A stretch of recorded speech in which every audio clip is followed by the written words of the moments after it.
Mac guys here with you on Birds 365. Joe McDonald and John McMullen. We are joined by another Jay, one of our favorites. I think he trails only Ed Cracks in appearances here on Birds 365 from PhillyVoice.com and free agent writer, our good buddy Joe Santoliquito. Joe, how you doing? I'm doing well, guys. How are you? Doing well, Joe, and rehabbing as well. How is the shoulder doing? Good. Listen, if my therapy machine makes too much noise, let me know. All right. Wait. Time out, Time out for Joe. Your therapy machine? What machine are you hooked up to that's going to make so much noise it's going to distract the Bird 365 viewers? It's pretty cool. It's like it circulates cold water around around the shoulder area, the healing area that I had the surgery on. And it's very water. Take a shower. What do you need a machine for? To circulate cold water. Yeah, it hits the area with coolness, and it just helps the process. And believe me, I need as much help as I can get. Dr. McDonald, he doesn't want you on a therapy machine, Jody Mack. I'll tell you this: my days of throwing 90 are done. Oh, that's unfortunate. Now, is that your right arm or left? My left arm. Are you a lefty? No. So now you're ambidextrous? Right, you were throwing 90 with your other arm? Is that what you're trying to tell us? Stop with the story, Santoliquito. Jesus. I was lucky if I reached 70. 70 would be doing well at this stage for me. But same here. All right, let's get this back on the tracks, Joe Santoliquito. Yes, sir. I guess I want to start with Nick Sirianni because there was sort of a kerfuffle, and you saw it with our buddy Matt Mullen at Philly Voice. I got a lot of it for Sports Illustrated, just reporting the comments of Michael Robinson, who dared say, by the way, an ex-NFL player, who dared say everybody, 90 people in the locker room of the Philadelphia Eagles, magically everybody's not on board with Nick Sirianni. This is controversial to people. Why is this controversial to people, Joe? I still think we live in a day and age where everybody, or at least many fans, want to. Well, this is a new situation. Everything right now are roses and unicorns and ice cream and cake. And you would figure, even in Philadelphia, which is as hard a town as any town, probably the hardest town of any town in terms of sports in this country. And you would figure that even Nick Sirianni, even before he's even coached the game, he would get that break. And what we're finding out is not even Nick Sirianni's getting that break, where there may be an undercurrent of opening doubt, greeting, and it's something that you and I, John, spoke about, because just being in touch with some of the guys, their first impression, I'll word it politically this way, it wasn't the best. I could use other words, I won't. But it wasn't the best first impression that some of the guys had. But they also, at least the guys I spoke to initially when this happened, and we'll go on, and I hate to use the first press conference as a barometer of things, but they were willing to go around, let's see what this guy brings. Let's see how he reacts. Let's see where things go from here. And being in touch with some of them since, they like the guy. Everybody likes the guy. And again, he brings that energy. He brings knowledge. Again, it's just a matter of the feedback that I'm getting again from the few that I speak to is just a matter of time. Let's see in time what his system can do. Let's see in time how much the system fits the personnel, and we'll go from there. I mean, you guys know football as well as anyone. You know what succeeds in the NFL, what succeeds in sports. Most of the time, it's a long tenured coach who has a system in place, and the players fit the system. They are obviously physically talented players that work well in these respective systems. And that's what goes, and that's what works. This is something new for everyone. Sirianni is as new to the players as the players are to him.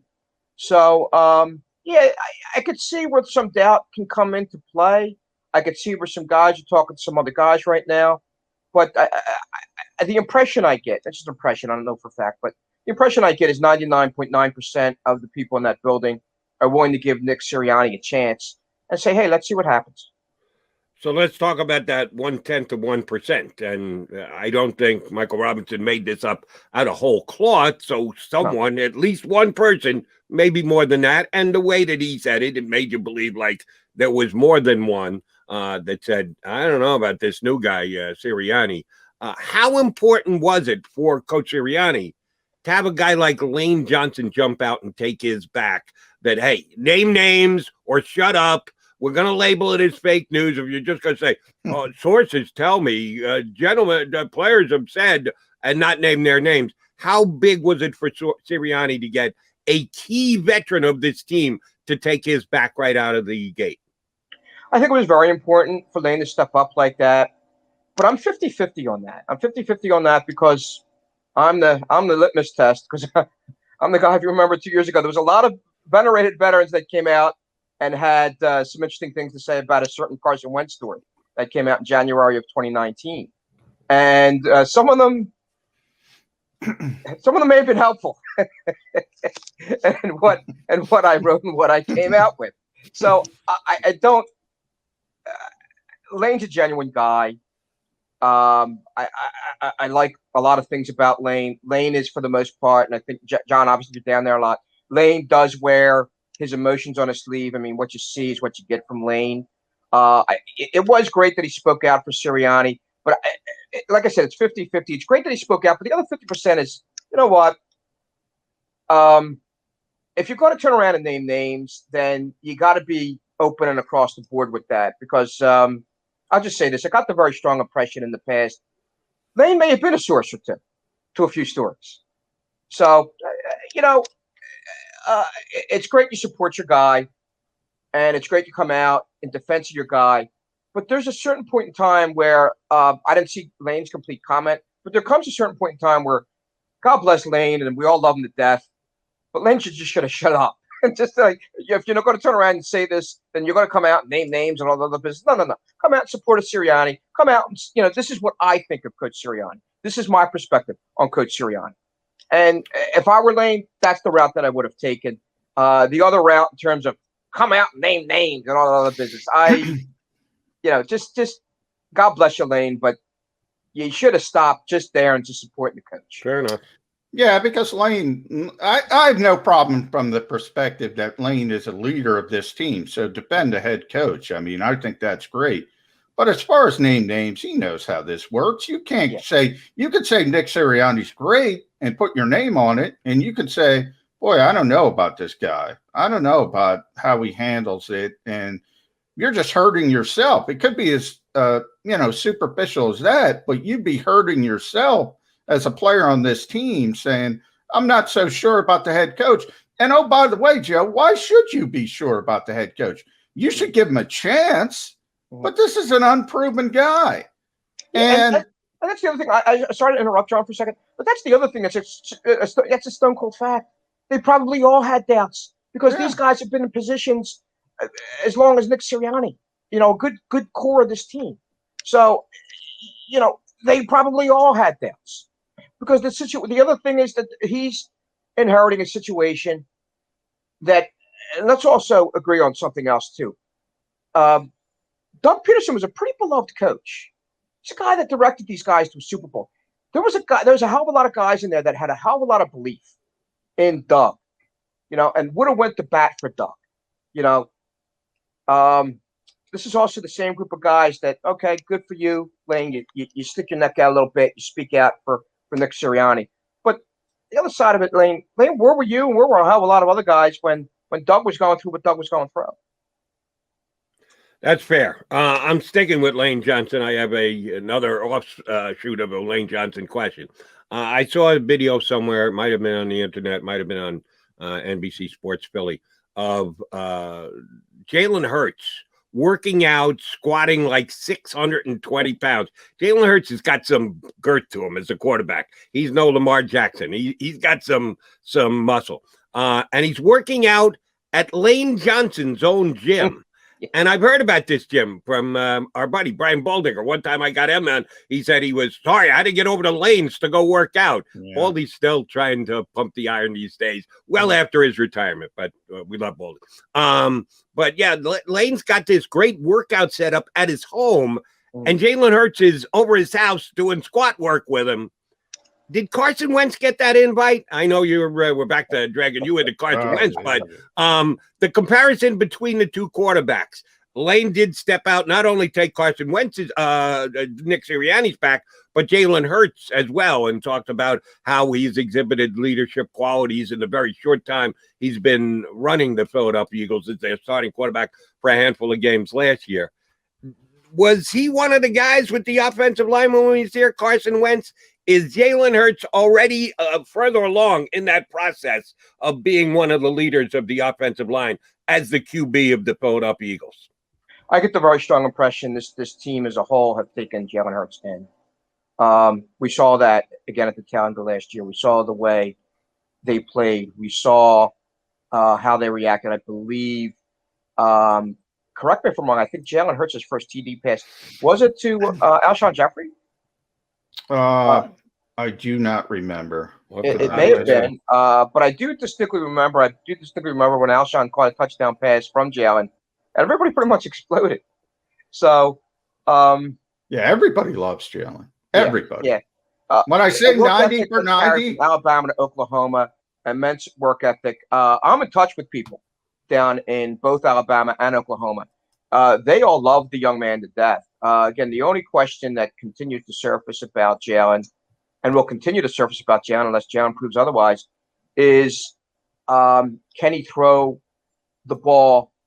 Does he have an NFL arm? And that's been the biggest knock on him. And these are people that love Jalen Hurts. They're huge Jalen Hurts supporters.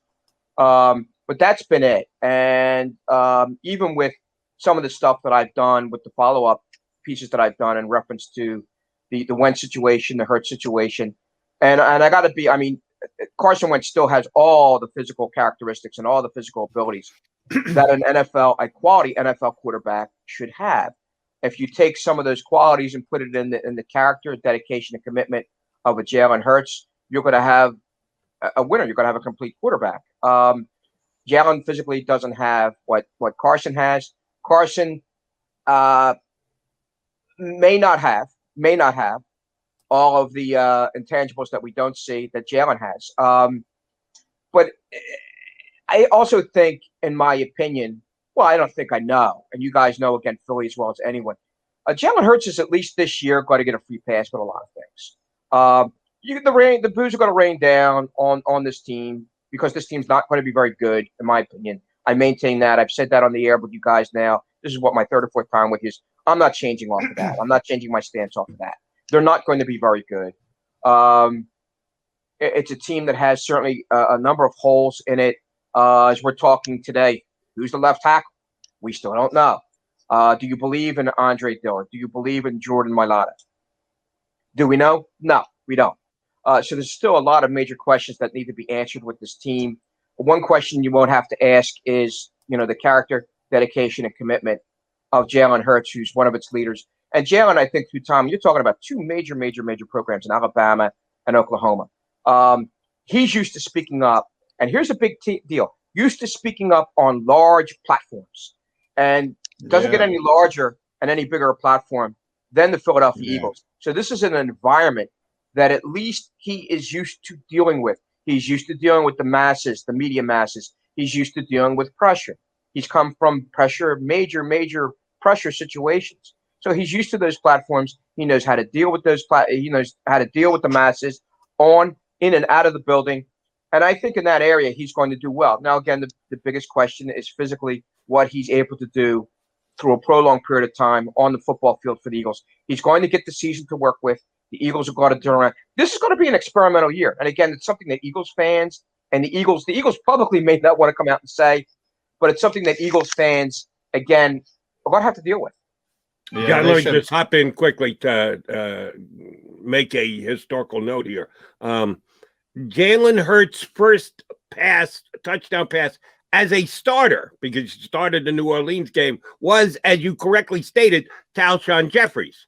but his first touchdown pass ever was to Eagles' top wide receiver last year with Greg Ward. Greg Ward, a 32-yard touchdown, no less. That's right. Greg, Mr. 5 yards per catch with a 32-yard touchdown grab from Jalen Hurts. So just wanted to get that on the record. Yeah, Joe, I talk about Nick Sirianni not going for 90 for 90. It's common sense. Jalen Hurts might be 90 for 90. He's as close as it gets. I mean, people naturally gravitate toward the kid.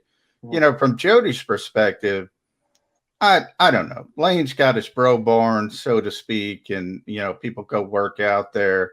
You know, Lane's got a lot of money. Lane's been making a lot of money in this league for a long time. Jalen's not. Carson had his own setup in South Jersey. So maybe it's as simple as that. I'm not going to overthink that kind of stuff, but I do think the work ethic and the natural leadership skills, and as I said, just people gravitating toward Jalen Hurts, it's just he's more natural at that part of it. Yeah. So if you could meld his personality with Carson Wentz's skill set, then you're really cooking with gas. Yeah. And it makes me kind of wonder how many people Carson kind of invited over to his place. I don't know. I don't know if Carson turned anybody away, but I'll just say I kind of have my doubts as to whether or not Carson invited some guys over to, hey, come on and work out with me kind of thing. Well, Jordan got to go. Trey Burton got to go. You know who got to go. His God bless him, his God squad. Yes. Good for that group. Listen, let me throw something back at you guys now. The ongoing situation with Zach Ertz. It looks as if now he's going to be on this team. I mean, what's your opinions on this situation and what's going on with that? Yeah, I don't think he's going to be on the team, but I think it could go deep into August at this point. I think Howie is being too headstrong, Joe. I think he wants to get value for Zach Ertz. He's holding out. He's holding out for Sam Bradford. He's holding out for the injury. And somebody gets desperate and somebody offers more than a day 3 pick is what he's gotten so far. And the odds are against that. The odds are always against that. It worked for the Eagles once. It worked brilliantly. Teddy Bridgewater got hurt, I think, 11 days before the start of the regular season. But people just talk about that. They don't talk about, and by the way, the Vikings didn't have a good backup, and they thought they were a contender. So they desperately wanted a quarterback. I don't know if you could duplicate that with Zach Ertz. The position, number one, his salary. Ultimately, he's not going to be here. The coaching staff is preparing like he's not going to be here. He's not part of the plans. So what is the point of Howie Roseman? I think he's being too headstrong. That's my opinion. I'm going to go here, too, and I got to ask this. And I cringe by asking it, but I got to ask it anyway. Do you think there's a matter of spite in here? I mean, this guy's a Super Bowl hero again. We all agree he's done wondrous things for this team. He's going to go down as an all-time great with the Eagles. But it also comes to a point in time where Zach has made his displeasure with the Eagles very, very public. And the Eagles, we all know the Eagles do not like that.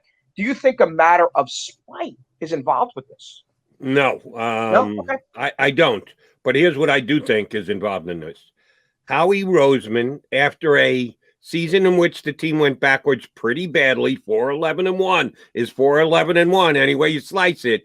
I think he wants to be seen as a guy who's going to take advantage of another team, that he's going to get something, that it got out there either through the Eagles or enough media members rendering their opinion, that the Eagles should get something for Zach Ertz. He's the all-time leading tight end and all the accolades that he has and caught the game-winning touchdown pass in the Super Bowl. We all know what Zach's accomplishments have been, that the general manager needs to get something for him. You didn't get a contract extension done, good, bad, or indifferent. You didn't trade him before he had a down season. That Howie Roseman can't walk away after Eagles release Zach Ertz. That's going to smell bad on Howie's resume and record, and I don't think he wants that. And that's why I think he's sticking as hardline as he is, not to, we'll show Zach Ertz because he badmouthed us in the media. No, I don't believe that's the case. I think it's more Howie has to register in Howie's mind a win in this one, and that's why he's still here. Well, I will say this, and before you jump in, Joe, I do want to add something. I think Jody is 80% right, maybe 90% right. I will throw in this from your perspective, the extra 10%. There was a big story last year about Howie and Zach arguing at practice. I don't know if you guys remember that. Yeah, I remember that.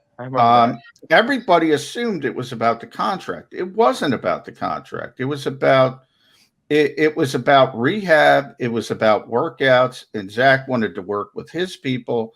And Howie was telling him he had to work with Ted Rath. They had just brought in him from the Rams. And they wanted him more focused on what the Eagles were telling him to do. That developed some kind of disconnect. So there might be a little 10, 15% spite in there. But I got to tell you, Joe, this is a guy who played through a lacerated kidney. Yeah. We're on the same page. Yeah. Yeah. And a broken rib in the playoffs. He's an all-time great for this organization. That's like Joe Santoliquito going through a Bird's 365 spot. Right there. That's that kind of toughness. So if there is any spite, there shouldn't be with Zach Ertz. Yeah. Yeah. So, well, Jody, you can't take the hat off. We can't be the ball boys. Come on. No. This is a prized hat I broke out today because I had a white shirt on. This is a white rat hat. Whitey Herzog. You might not be able to see it on the feed, but it's actually autographed by one of the all-time great managers in the history of baseball, who's like one of my father's best friends. I actually think my father's better friends with Whitey Herzog than he is with me. So, yes, I've known Whitey a long time, and I just happen to have this hat handy today, so I decided to go with the white. All right, Joe, let me ask you about this upcoming camp. We are now less than 2 weeks away. We've had, over the last 4 days, questions as to whether Nick Sirianni is very well respected and has hit the ground running with this team, or is too rah-rah, and what are we actually doing here? The offseason stuff was good in that they got to be together and be as a team, but really, how much did they accomplish? There's so much that they're not allowed to do as per the collective bargaining agreement. We know this is not going to be a Dick Vermeil-like camp with two-a-days and pads and hitting and the like. How important is it for the Eagles that this camp gets off to a good start for this season if they're going to have an improved season off the one they had last year?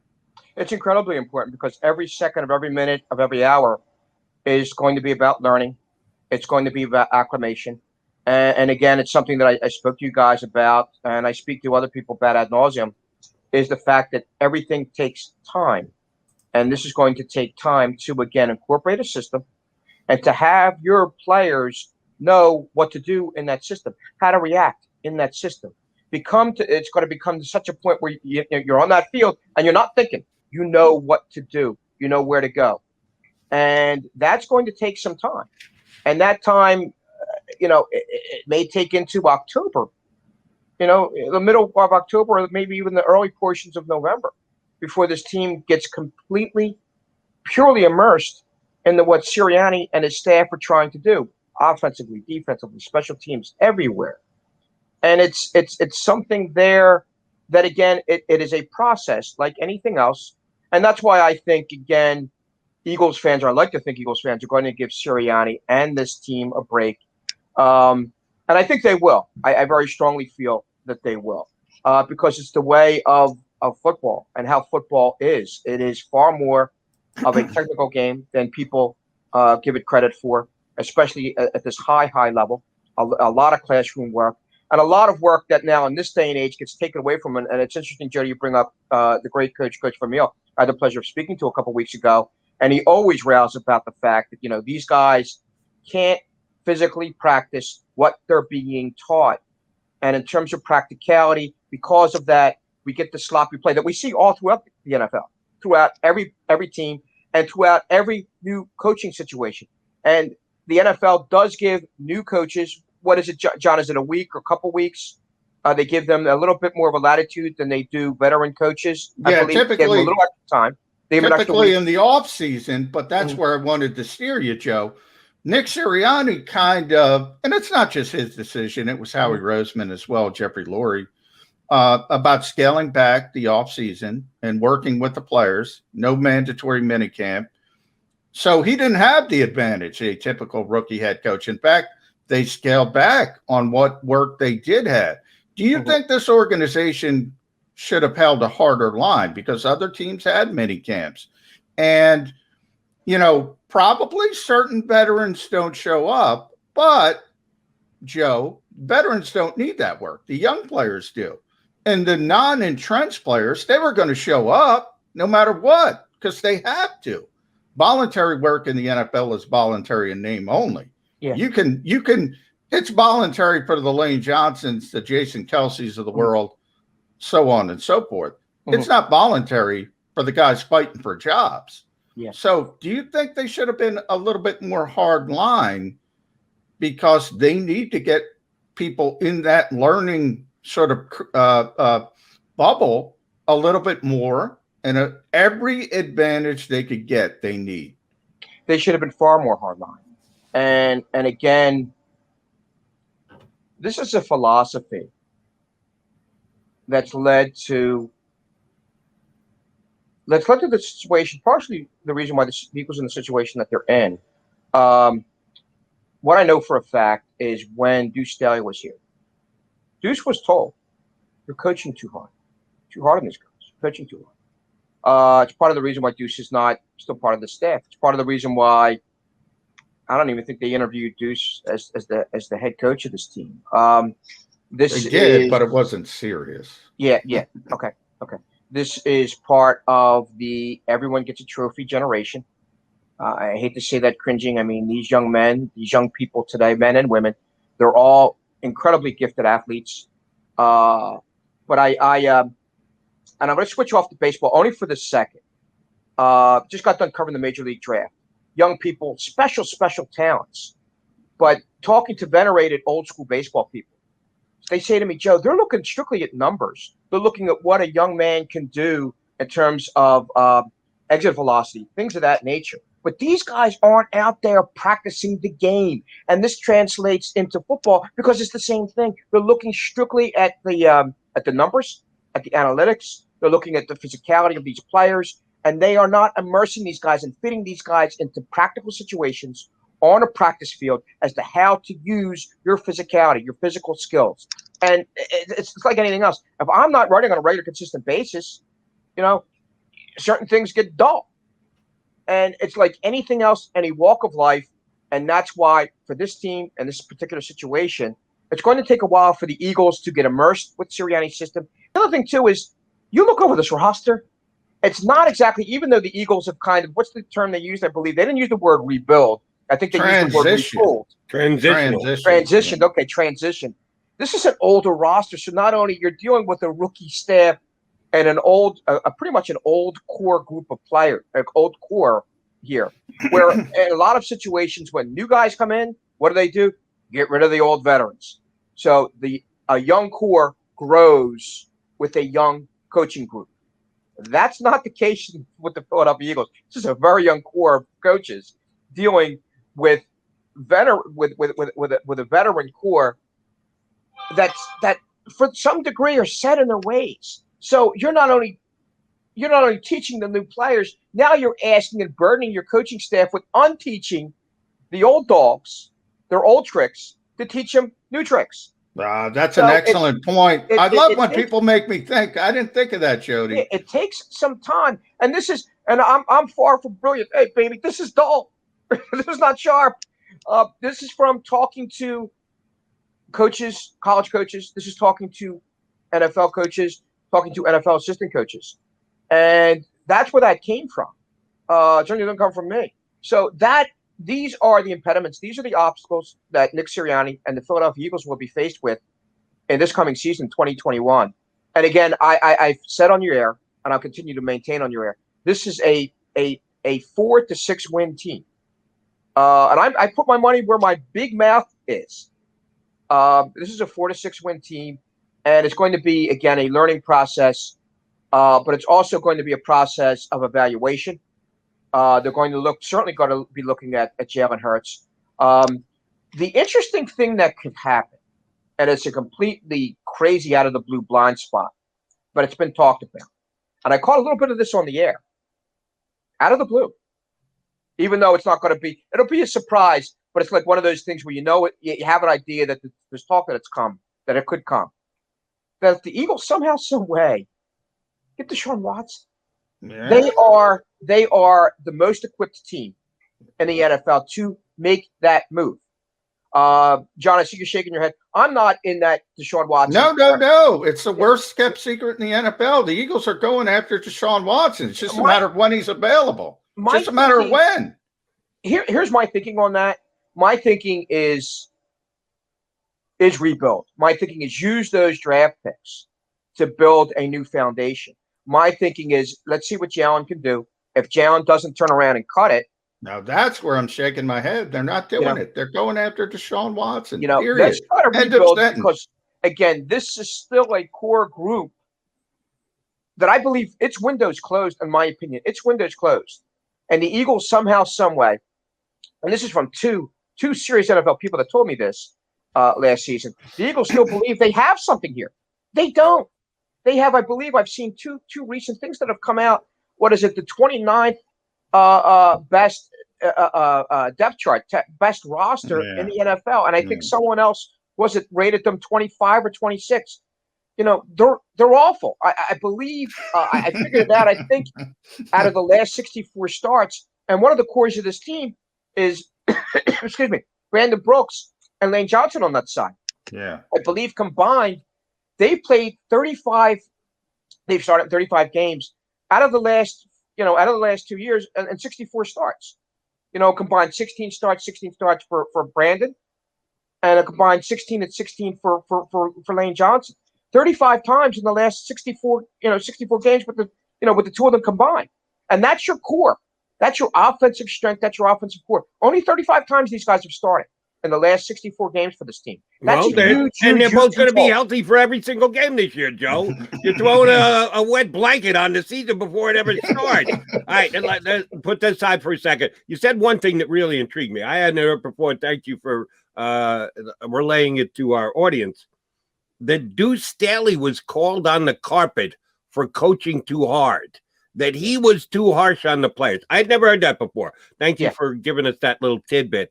Following into 2021, and you guys are just getting to know the staff, certainly better than me, who's not down there every single day like you and John are. Who's the guy on this very young staff, as you pointed out, Joe? A couple of guys have actually been around the block, but most of them are very wet behind the ears. Who's the one who's going to get the Deuce Staley treatment that he's told, listen, we know they're professional. No, they're getting paid. But, man, you're tongue lashing them. You can't do that. We've got to gently guide these players where we want them to go. Who's going to be the guy who's told you're coaching them a little bit too hard like Deuce Staley was? I honestly can't answer that, Jody, because I don't really know these guys that hard. I know Staley is still down there. Yes. And the thing is, though, yes, he still coaches hard. But that old school, those offensive linemen, they love that. They embrace it. And did anyone ever dare tell Stoutland he was coaching too hard? No, I don't think anybody will. But I will say this. That running backs room loved Deuce. Yeah. They loved the way Deuce went after them. Deuce was to many of them an older brother, to many of them a father figure. They loved being coached hard. And that was from an outside perspective of that was outside the running backs room. That's where that came from. And I hate to say this, and I say this cringing now. It's to a point where Jeffrey Lurie, and Howie Roseman have kind of bought in a little bit. Well, kind of, it seems like they bought in a lot to let's do things gently. I believe you could be taught. But you know what, though? And I know you guys are as old school as I am. Or I'm sorry, I'm as old school as you guys are. You guys are a little bit older than me. But I believe in that old school way of getting after people. I've had editors in my life, God bless them. I wouldn't be where I am, but I've had editors in my life turn around and go, Joe, this is blank. This is bleep. Rewrite it. And I don't think I'd be where I am without them. And again, it's every walk of life where you're going to deal with that hardcore individual who's going to bring your basic fundamentals, who's going to turn around and keep on hounding you and keep on battering home things that need to be applied. and it's more than just teaching. It's old school repetition, and because of the collective bargaining agreement, the combination of collective bargaining agreement, because of the style of coaching today, that is not there. That is lacking today, and regrettably, again, we're going to see that spill out and show on the field this year with the Philadelphia Eagles. Yeah, and if I had to pick somebody of the new coaches, Jody, because that's where I think you were going, it would be the same room. It would be Jamal Singleton, the running backs coach, who replaced Hugh Staley. He's an Air Force guy. He's got a military background. So and he's a little bit older. So he's got a little bit of that structure. He'd be the guy that I would pick that probably would be the hardest coach. But like Joe said, it's a little bit of speculation. We got to run. Thanks, though, Joe. You take care of that shoulder, number one. Got you, guys. Got you. Really appreciate it. More cold water. Get that thing cranking. It turned the light off a couple of times. You got to pay your electric bill because you turned up the cold water a little bit much. Joe, always a pleasure, buddy. Thanks for hopping on. Got you, guys. Thanks, guys. Yes. You are almost as old school as me. But you got to work on it. You become more old school if you work harder. Just a quick aside to Nick Fierro, Les Bowen, and Paul Donowitz. Three great guys. Three Hall of Fame writers, but also more importantly, three Hall of Fame people. Yes, and also throw Ed Bankin in there. Ed Bankin. I apologize. Yes, and Ed Bankin as well. Four real class acts. Understood. Joe, you're class act yourself for saying that. Thank you very much. Thanks for coming on the show. We'll hit you up again in a couple of weeks. Talk to you. Gotcha. Thank you, guys. Joe Santoliquito.